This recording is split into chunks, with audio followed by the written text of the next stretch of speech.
Good morning, afternoon, good night, whatever y'all go by. Hello, Ambiguity. Today is Sunday, which means it's Taylor. This week's topic is social media and like how it impacted us as transitioning. And I actually relied on YouTube a lot through my transition, and that's something that I still use today, very much so, to navigate my own, as well as many others, just references, getting information that I didn't have. So, I came out I've said this before, I came out in about,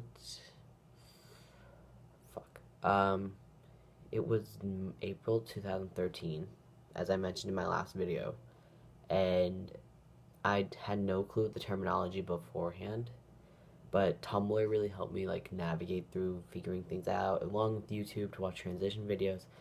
Someone I really looked up to while I was transitioning, like, figuring myself out, was Skylar Kurgil, and his transition videos were one of the main ones I watched for a long, long time before I actually started transitioning myself.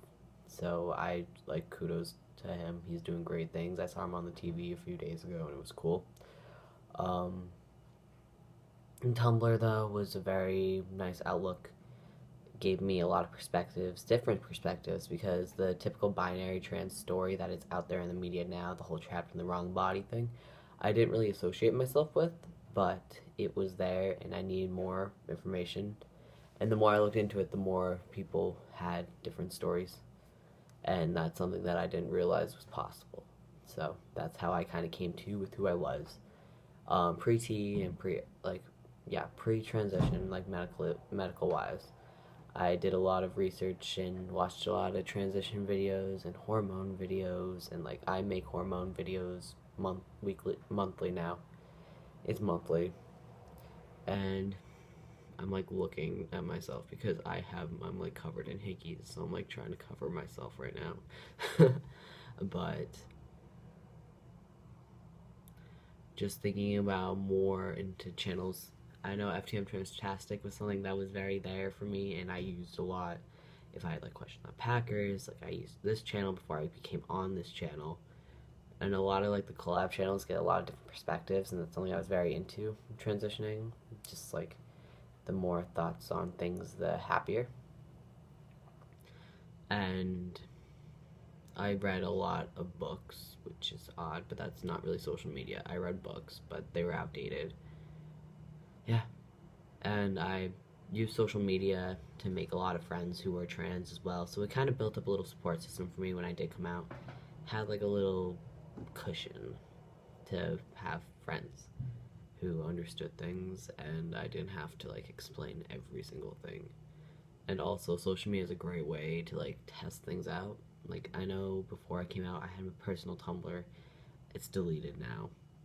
I just had it to test out male pronouns. Sorry, he, him, his pronouns, and Taylor as a name, even though my name is Taylor. I just wanted to hear context wise. And that's pretty much all about social media transition wise. I came out via Facebook for the first time, so like, I guess you could say Facebook kind of had an impact in that whole thing. But yeah, some updates. I am one day away from being 6 months on testosterone. I will.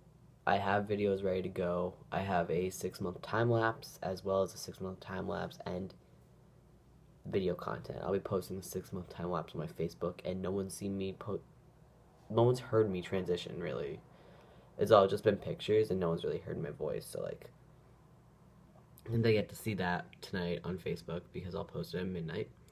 See where it goes. And then what that means, I will be 2 months away from getting top surgery on April 29th, which means it'll be 2 months away, and I'll be getting surgery on June 29th. And my girlfriend was up for the weekend, and we did cool things and slept a lot. So she just left about 2 hours ago. But also, I go home in a week and a half. I'm almost done with the semester. I'm trying to drop a class because I'm failing really badly. And I am trying to get a calculus grade up. So, Fingers crossed, because that final is next week. Not this, but like next. I have a final Monday, Wednesday, and I'm done. So I get to go home on Wednesday, May 6th. And I get to sleep in my bed with my cat, and I have to pack this whole dorm room up next week. I'm not ready for this. But, yeah. That pretty much rounds out this video. I think I've said everything I've wanted to, and I will see y'all next Sunday. Cool, bye.